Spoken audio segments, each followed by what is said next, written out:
The Word of God is alive and powerful, sharper than any two-edged sword, piercing even to the dividing asunder of the soul and spirit, and of the joints and the marrow, and is a critic of the thoughts and intents of the heart.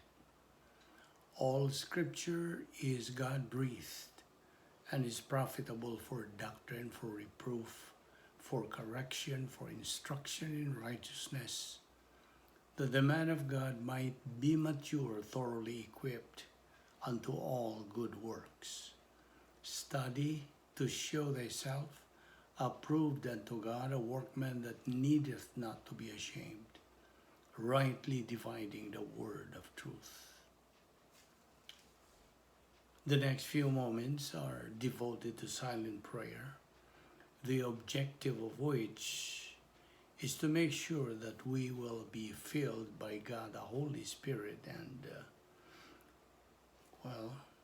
that we have to be sure we are filled by God, the Holy Spirit, and we have the procedure to follow. So we have to be filled by God, the Holy Spirit, as we approach the Word of God. We will now observe silence while we examine ourselves, our conscience, aron sa pagsusi kung napabakit mga sala. Kay kining maong mga sala kung dili na ito isugid, mahimo kining babag sa atong pagtuon sa pulong sa Dios busa. Ikinahanglan ang atong paggamit sa prinsipyo diya sa 1 John 1:9 nga nagaingon sa in English, if we confess our sins, God is faithful and just to forgive us our sins and to cleanse us from all unrighteousness. Now, on your part, unbeliever, if you are an unbeliever, ang imong buhaton dili ang pagsugid sa imong mga sala, kundi ang imong pagtuo, pagdawat kang Ginoong Jesucristo, ingon nga imong manluluwas. Kaya ang bugtong paagi sa kaluwasan mo man lamang ang pagtuo lamang kang Kristo lamang. Faith alone in Christ alone. Acts 16:31 again. Believe on the Lord Jesus Christ and thou shalt be saved. Busa sa hilong mag-andam tas tong kaugalingon. Let us pray.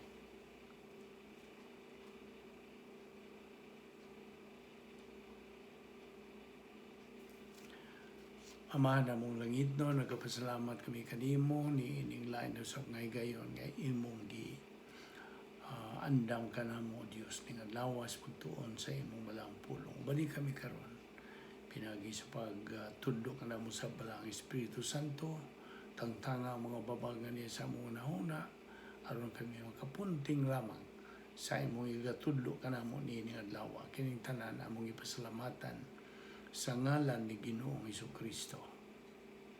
Amen. Well, maayong adlaw kaninyong tanan mga higala, mga subscribers, mga suki na ni atong Bible study, atong ipadayon karon kining atong video recording. Okay? Salamat nga na ibalik na usab kita. Dili man kalikayan katong mga kakulian. So, we are now back to our video recording og ang atong gibiyaan nga topic, of course, mao kini ang the Doctrine of Sin, ang doktrina sa sala, hamar theology. Okay, og atong gihisgutan sa miyagi natong panag-uban nga ana ay makalibog nga mga punto dinhi nga atong we have to clarify. So we have said that what we took up last time was the redemption, ang redemption paglukat sa atong mga sala, kuyog ini nga phrase og ang pagpasaylo o kapasayloan, forgiveness, kuyog ini nga phrase. Now, ang redemption ug ang forgiveness are both in the accusative form. Ato ka nang giingnan ka na nako ni last time. Ug tungod kay duha sila kabuok nga naa sa accusative form or accusative case, now, we're talking about grammar na. Ato kinigitawag og double accusative, ining maong arrangement. So, we have redemption and we have forgiveness. Paminaw mayo ni ini, aron di ka mawasa atong paghisgot ni ini. Now, ni ay pangutana karon. Unsa may buti wa subot kung dunay duha ka accusative sa usa ka sentence, duha ka accusative, dili mahimo nga silang duha dungan o bida, di man mahimo. Kay kung dunganon kini silang duhang bida sa mao nga sentence, dili masabtan.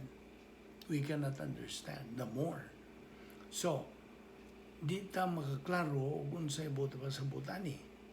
Now, ato makita karon tungod kay double man, kini sila, doble man.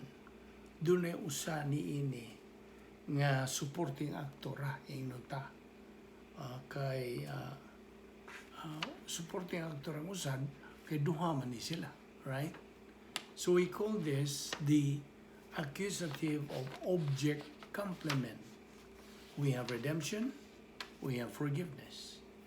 Pero ato makita, tungod kay double accusative man siya, you have the accusative of object and complement. So, ang usa ni mo'y bida. Okay? Ang usa, supporting actora. Now, ang object, ini mo'y bida. Unya, ang complement, mo'y supporting actor sa maong sentence. Ug atong makita karon nga, dunay direct object ni ini. Mao, ang primero nga verb, we have redemption, that is the object. So, sa laktod nga pagkasulti, o ingon anaw nato pagsulti, o pagtanaw, ang kamatayon ni Ginoong Kristo sa cross, redemption. Okay, paglukat.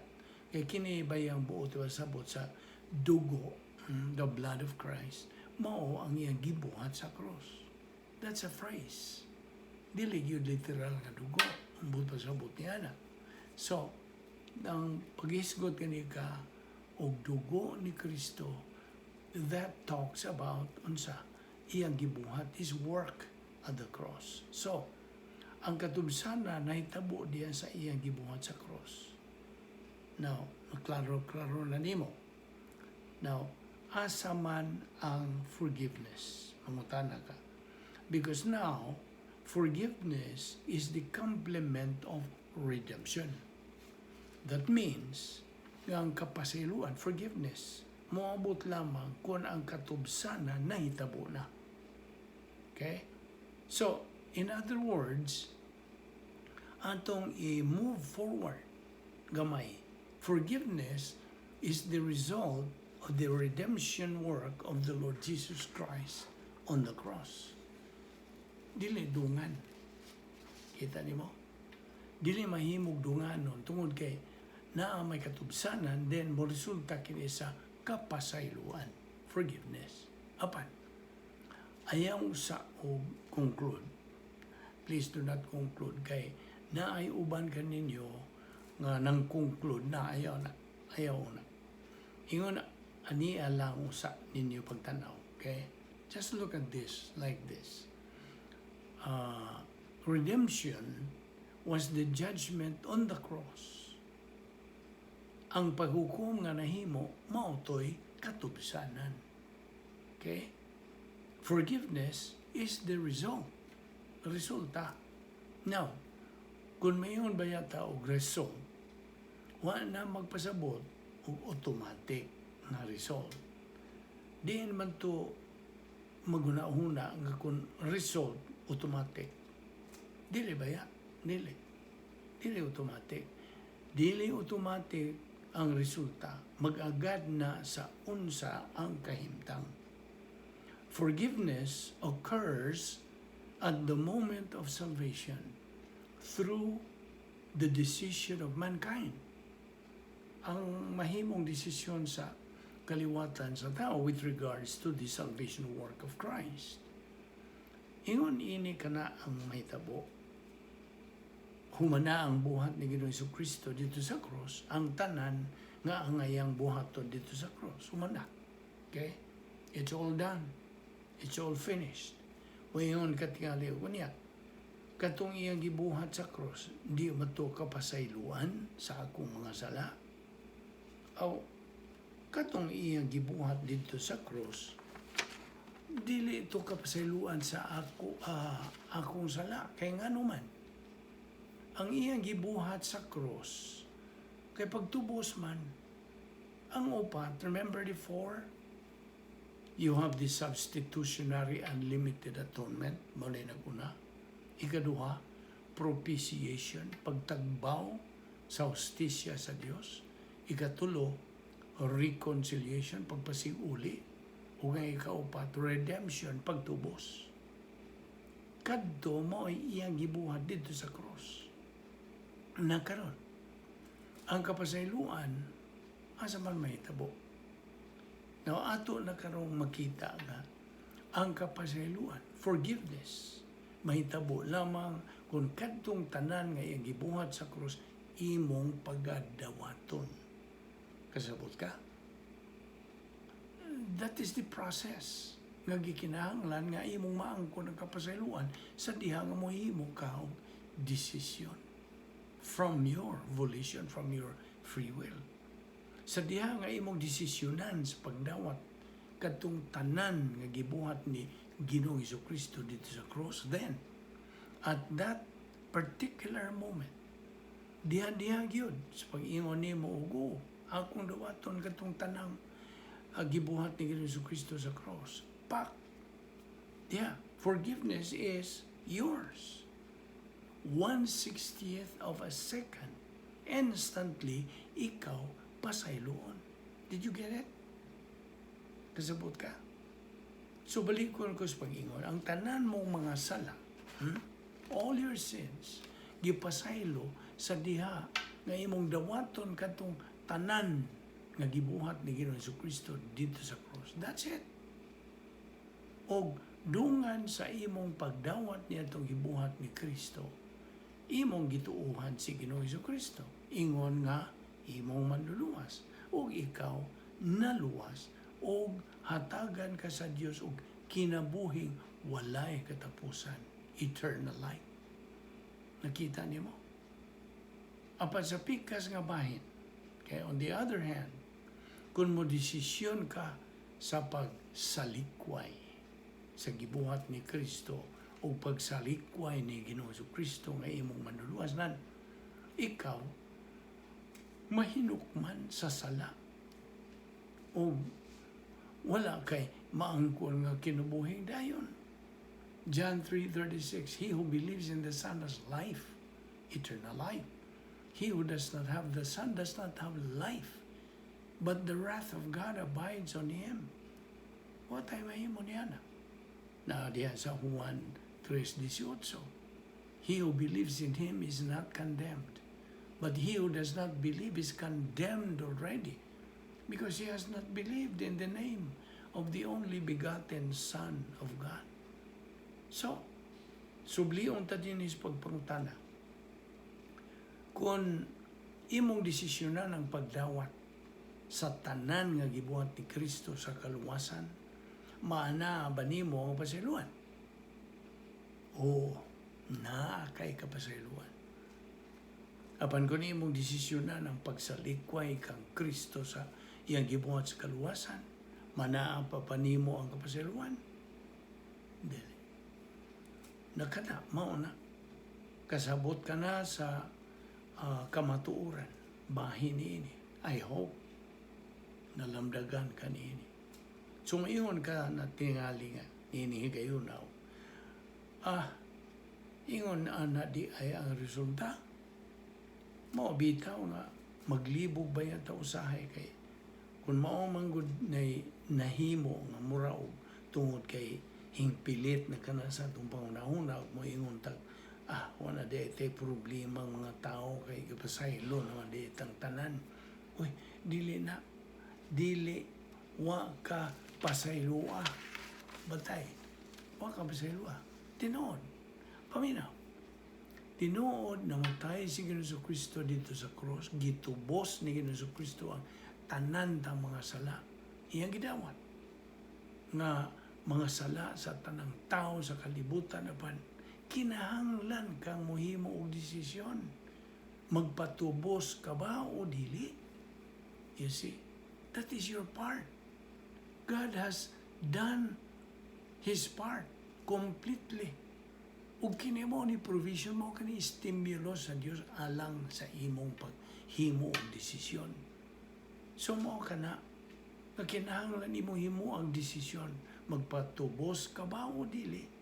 Kung mahimo mo kag desisyon nga magpatubos ka, then forgiveness, ang kapasayloan is the result of your decision. Do you know what I'm saying? I hope na klaro nimo na. Mao na nga decisions tao mo'y makahatag niya og kapasayloan. Forgiveness. Murag familiar man ron. Murag tingaling familiar mo ingon ka. Kung ikaw Kristohanon, magasala ka pa ba o dili? Nagkaroon sa mahimuon sa usa ka Kristohanon aron ang iyang sala nga nabuhat pasayloon. Mangayo kapag pasaylo? Dili. Dili na mao. Wa na sa pulong sa Dios. Now, nganong di man mao ang pagpangayo pasaylo ba? Well, exactly the same principle. Ang gibuhat ni Ginoong Kristo dito sa cross, ang pagbayad niya sa tanan ta mga sala. Apan kung ikaw usa na ka Kristohanon, makasala ka pa man. Unya, di nimo isugid ang maong sala nga imong nabuhat ngadto sa Dios nga Amahan. Bisag gitubos na ang maong sala, di nimo maangkon ang kapasayloan. Hangtod imong gamiton ang prinsipyo sa 1 Juan 1:9 nga nagaingon, if we confess our sins, God is faithful and just to forgive us our sins and to cleanse us from all unrighteousness. Ang gisulti o gimando sa Biblia, kung isugid ta nga itong mga sala, siya kasaligan o makatarunganon nga mupasaylo sa atong mga sala. Mora na gisulti sa Biblia. Wa maingon o pangayong pasaylo. Wa man. Wa gyud sa Biblia. Ang giingon sa Biblia, hinganli, admitahe, isugid, acknowledge, admit your sins lang. Not that you ask forgiveness. Wala. Dili na legitimate. Wa na masibo sa kabubuton sa Dios. Mo ni gisulti ni diha sa 1 Juan 1:9. Just name. Mo ni gisulti diha. So, nganong maayo pamantag pasaylo, nga gitubos naman ta, hingdawat naman ta sa katubsanan. Ang ipangayo sa Dios, isugid lang. Kanang imong mga salaan, that's it. Isugid. Admitihi lagi. Ang kuna nga ikaw nakabuhat yan ang maong sala. Maunibot pasabot sa homologeo. Isugid. Forgiveness, ang balikon, is the decision of mankind in time under two categories related to human sins. Category number 1, unsa? In the forgiveness of all pre-salvation sins. Pre-salvation, meaning sa mga pagtamalwas. Ang tanang mga sala nimo sukad sa imong pagkahimugso hangtod sa imong pagdawat sa katubsana, kaluwasan, that is called pre-salvation sins at the moment of faith alone in Christ alone. Category 2, mao ni atong hisgutan ugma. Ayaw sipyat sa pagsunod niini kay mayroong danon kini pag-ayo sa atong kinabuhing Kristohanon. Labi na nining bahin sa the Doctrine of Sin. Pusa din nila mo nagtakutob, ayaw sipyat sa pagsunod nini ugma. Magampo ta. Amahan na mong langit, no, nagpasalamat kami kanimo nini matamis nga gayon sa pagpagkimitay namo sa imong mga pulong pinagi sa pagtudok na mo sa bala ang Espiritu Santo Dada kami pagbalik ugma dinhi aron kami makapadayon sa among spiritual momentum. Kining tanan among ipasalamatan sa ngalan ni Ginoong Kristo. Amen.